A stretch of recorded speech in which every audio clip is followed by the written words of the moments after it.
Welcome to the Unbreakable Mind Podcast. This is a place where we have real conversations, the conversations people don't want to have, but we need to have.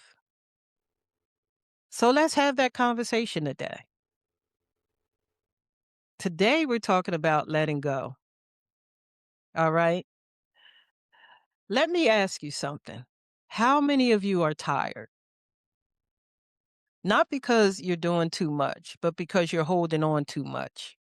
Yeah, that part. I'm going to be real with you.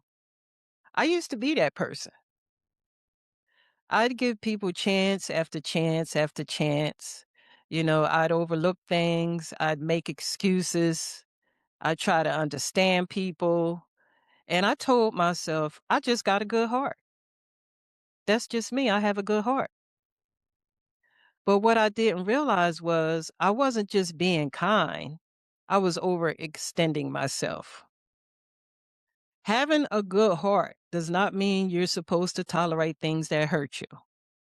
And a lot of us, we confuse loyalty with neglect. Letting go is hard.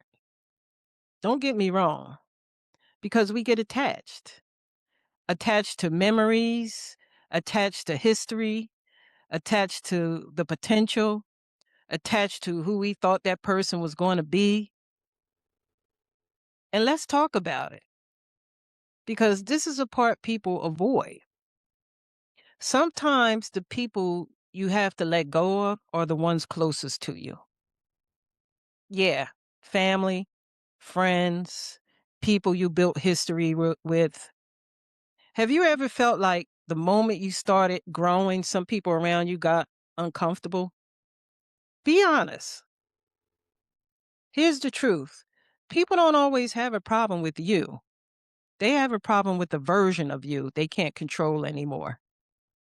And when you start setting boundaries, when you start saying no, when you stop explaining yourself, that shifts the dynamic. And now you're stuck between who you've always been and who you're becoming. You're thinking, I don't want to lose them. We've been through too much.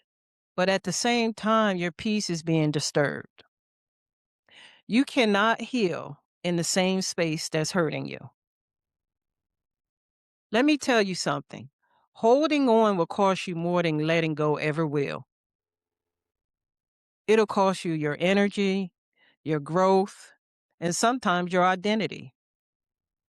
Now, let's talk about what you can actually do because it's one thing to hear this, it's another thing to apply it. Stop holding on to potential and start accepting patterns. People repeat who they are. Stop overgiving. You don't have to pour into people who don't pour back into you. That's not love, that's imbalance.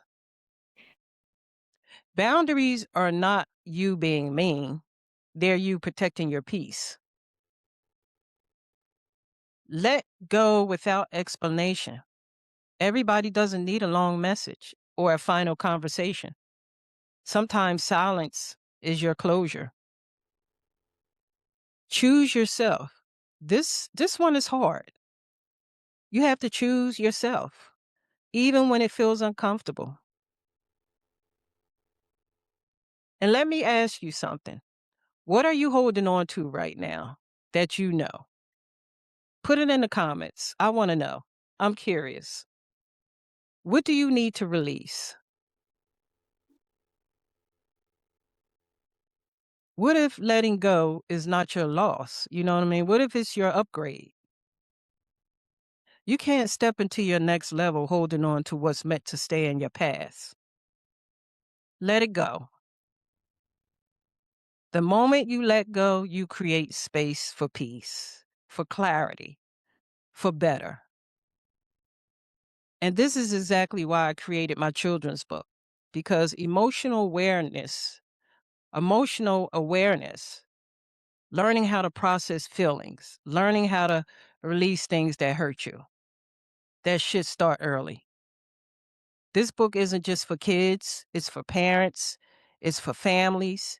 It's about building stronger minds from the beginning. If you haven't already, go ahead and grab your copy. The link is in the bio. Tap in. You know what I mean? Support. And most importantly, use it. Now, before I close on this conversation, and this is a conversation, I want you to leave with this. Not everything you lose is a loss. Some things you let go of are actually setting you free. On that note, I want to thank you for tuning in to the Unbreakable Mind Podcast, where we have real conversations, the conversations people don't want to have, but we have to have them anyway. I'll see you on the next conversation.